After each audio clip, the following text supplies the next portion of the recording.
just think that I was doing that other artists at Rockefeller never did, and I don't know if Jay-Z liked it or not. A lot of it played into when Dame said that he wanted to make me like the president or vice president of Rockefeller. I kind of was speeding and went on TV and talked about it, and Jay-Z was on vacation, and I don't think when Jay-Z came back, he liked that. And you know, they was giving me little side eyes and so on and so forth, to where some of my verses got erased. Of course, that's just criminal.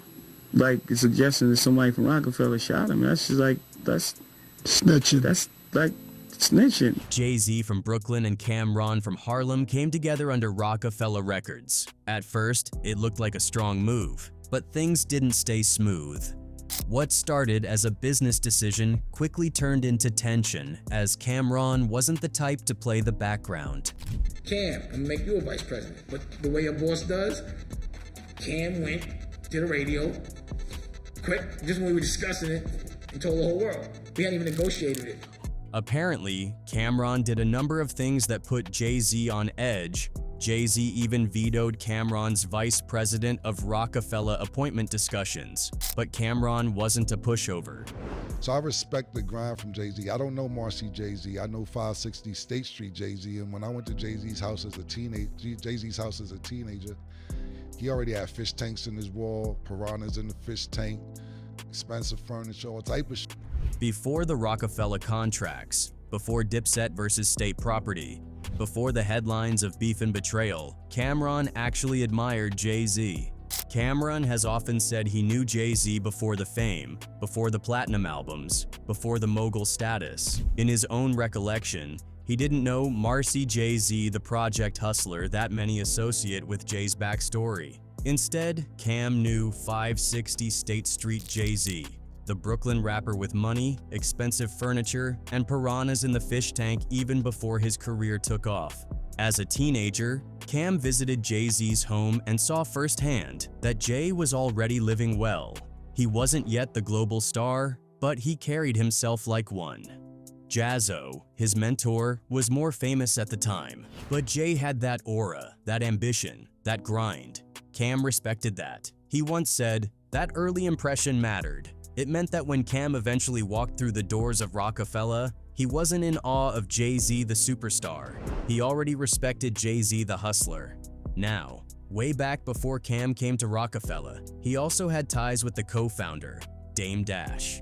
Sam and Cam'ron were both products of Harlem, raised in neighborhoods that demanded toughness, charisma, and a hustler's instinct. Dame, slightly older, had made his way into music management in the 1990s, hustling his way into the industry after managing Original Flavor and then linking with Jay-Z to launch Rockefeller. Cam'ron, meanwhile, had been grinding his way through Harlem's rap scene after his basketball dreams fell apart. According to Dame, he had known Cam'ron since his teenage years. They weren't best friends, but there was mutual respect. Harlem was tight-knit, and Cam's rise through Children of the Corn, with Mace and Big L, had already earned him recognition. When Cam transitioned into a solo career with Epic Entertainment, Dame kept an eye on him. By the time Cam was frustrated with his Epic record situation, Dame saw an opportunity. In December 2001, Cam'ron officially signed to Rockefeller Records in a reported $4.5 million deal. This wasn't a small gamble. Cam'ron already had Confessions of Fire, 1998, and SDE, 2000, under his belt, with some commercial traction, but his true potential was still untapped. Dame Dash personally pushed for Cam's signing. For Dame, this wasn't just a business move, it was about Harlem pride. Bringing Cam'ron into Rockefeller meant strengthening Harlem's presence in a label dominated by Brooklyn, Jay-Z, and Philadelphia, Beanie Sigel, State Property.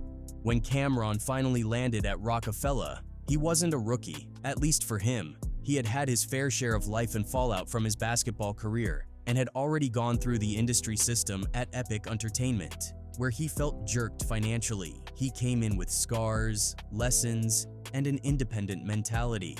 That independence, he admits, set him apart from the other rock artists. At Rockefeller, most artists moved through the structure. They trusted Dame Dash to handle business. They trusted Jay-Z to steer the ship, and they stayed in line. Cam, on the other hand, went straight to the top floors of Def Jam. He met with Kevin Liles, Julie Greenwald, and Lyor Cohen himself. He wanted to build relationships with the executives who really controlled budgets and radio pushes. In his words, "Nobody at Rockefeller ever did that. I was moving too fast for them. I just think I was doing shit that other artists at Rockefeller never did. And I don't know if Jay-Z liked it or not." Cam's confidence must have come from being burned at Epic, because at that moment he wasn't going to let another label control his destiny. So while Jay-Z and Dame were focused on internal politics, Cam was building leverage by learning the system inside and out. At first, Jay-Z appeared supportive. Jay-Z himself, in those early Rockefeller days, spoke highly of Cam'ron. In one interview, he called him a workhorse, noting how Cam had reportedly recorded close to 100 songs in a short span. That kind of grind impressed even someone like Jay, who built his career on discipline and relentless output. Professionally, there was mutual respect at the start, almost a sense that Cam'ron was someone who could carry his own weight without handouts. When Come Home With Me dropped in 2002, it validated all that early faith. The album went platinum, powered by massive hits like Oh Boy and Hey Ma. For the first time, the Diplomats weren't just a Harlem movement. They were in every club, every radio rotation, and every suburban mall across America. The follow-up, Purple Haze in 2004, only reinforced the point. Cam'ron wasn't some side act under the rock umbrella. He was a headliner, and Dipset was right beside him, turning their mixtape grind into mainstream power. But trouble was brewing. Jay-Z wasn't comfortable with how much authority Dame gave Cam'ron. Now the real turning point came when Cam'ron publicly floated the idea of Fame Dash making him the vice president of Rockefeller Records. Cam admitted he made a mistake by going on TV and talking about it while Jay-Z was away on vacation. When Jay returned and saw that Cam had not only been given the title but was also speaking publicly about it, the respect between the two men began to shift. Jay was the face of Rockefeller, and to him, this felt like overstepping, as Dame didn't discuss the decision with him. Later on in an interview when asked about it, Jay, who doesn't agree with the move, tells the publication in the same 2002 issue, "That's not taking effect as of yet. I think the talk is a little premature as of right now." Well, sooner or later, behind-the-scenes politics started to get ugly. Cam'ron recalls specific moments that revealed the tension between him, Jay-Z, and other rock artists. Another moment came with Beanie Sigel, leader of State Property. Cam remembered playing a CD with one of his records for Beanie and the crew.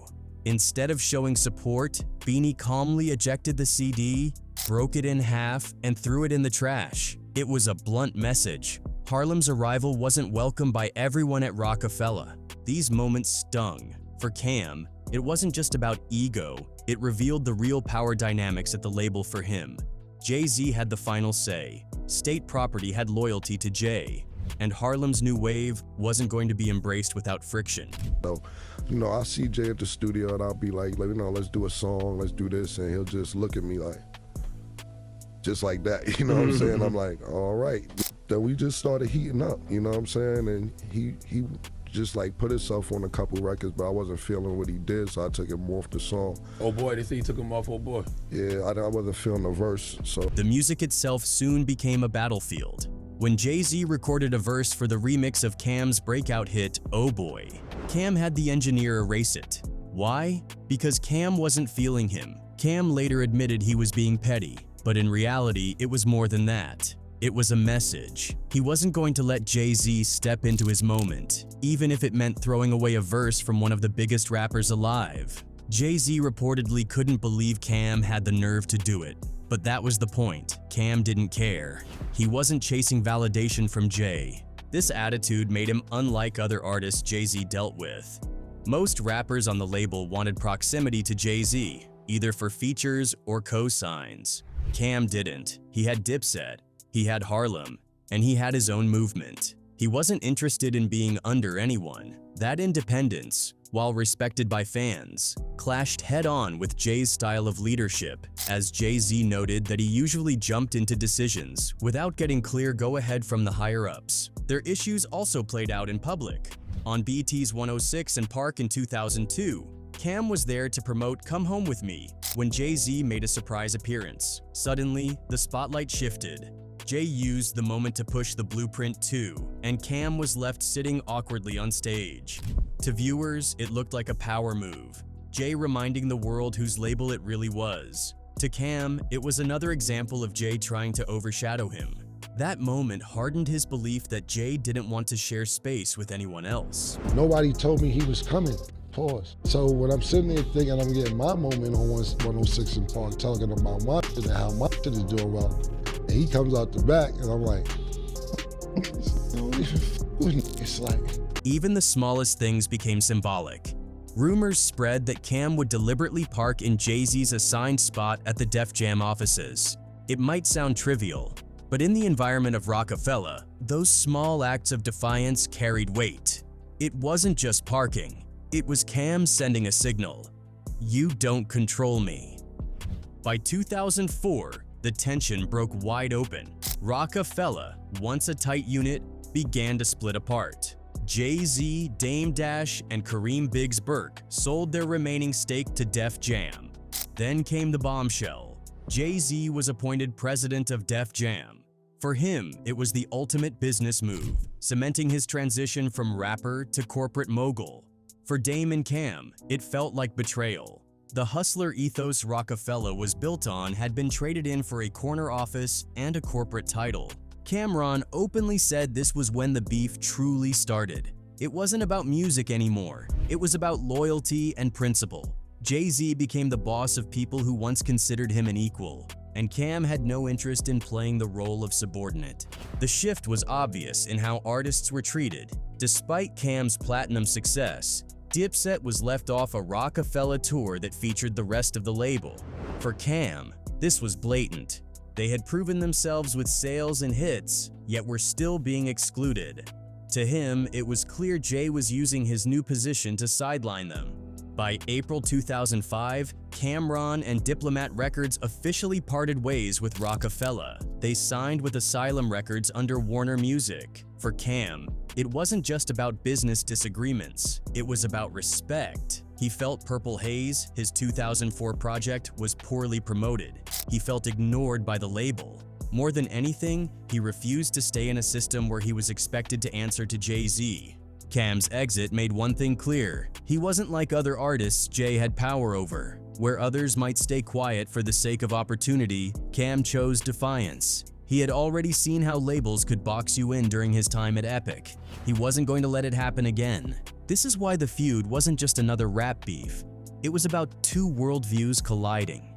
Jay-Z represented the corporate climb, the idea of turning rap into a boardroom empire. Cam'ron represented Harlem's raw independence, where respect came from standing your ground, not from corporate titles. Neither man was wrong, but their philosophies couldn't exist under the same roof.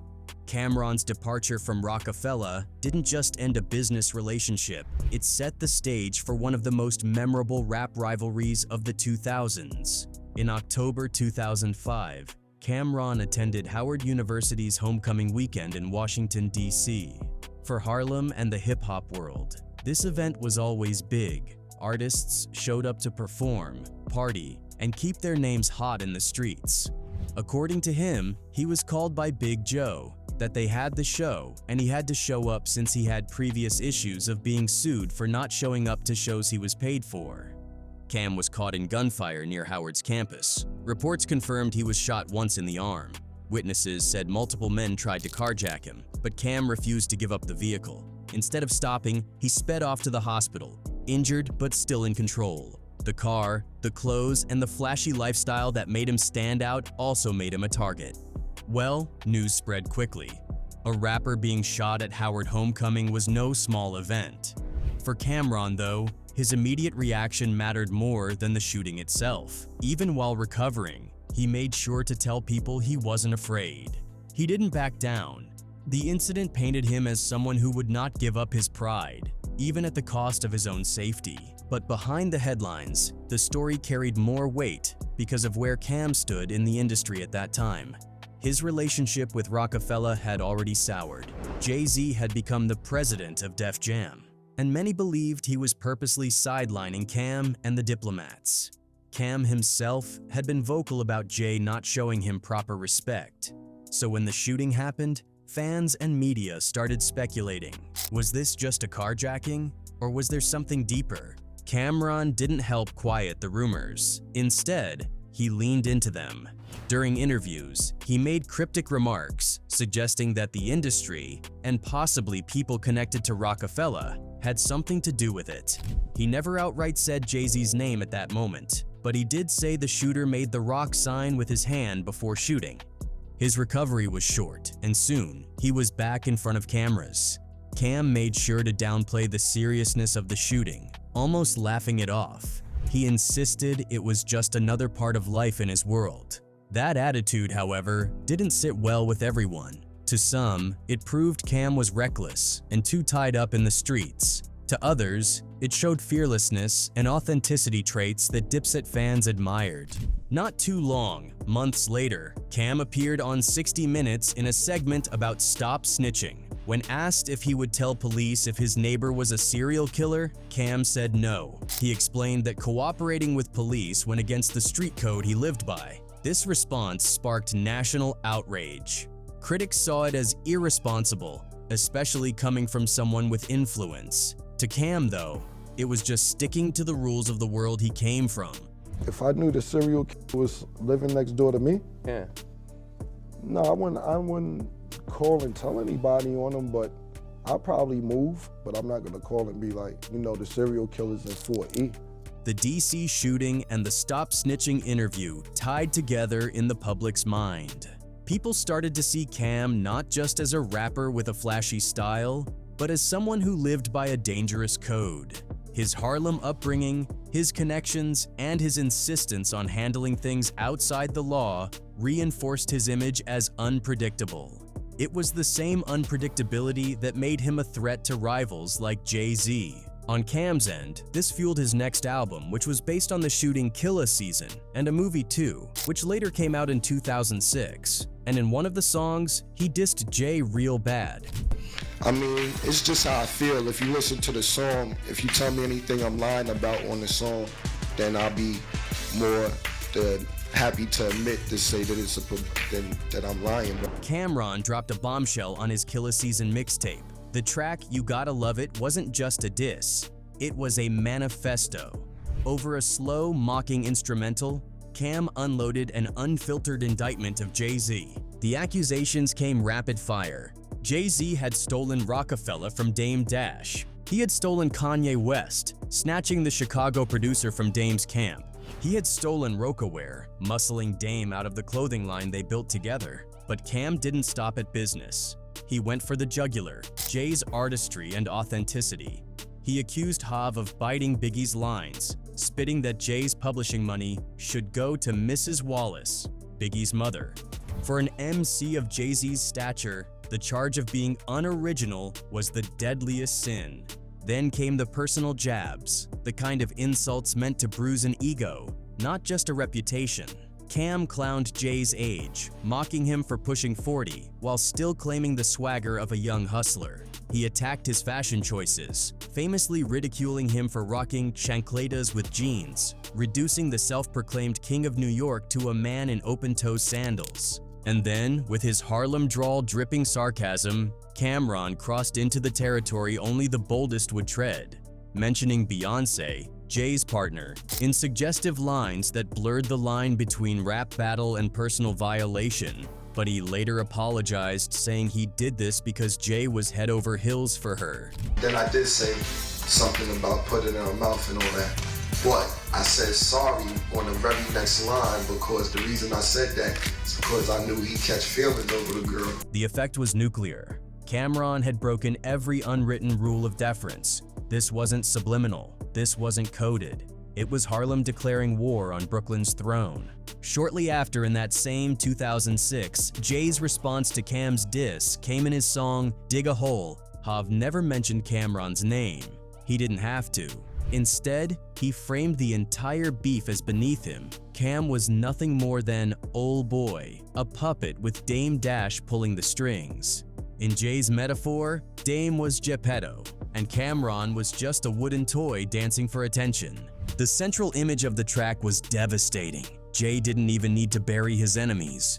He just let them dig a hole big enough to bury themselves. He was too busy winning, too high above the chaos to get his hands dirty. Still, Jay landed sharp blows. He dismissed Cam's platinum success, reminding him that only time you went plat, my chain was on your neck.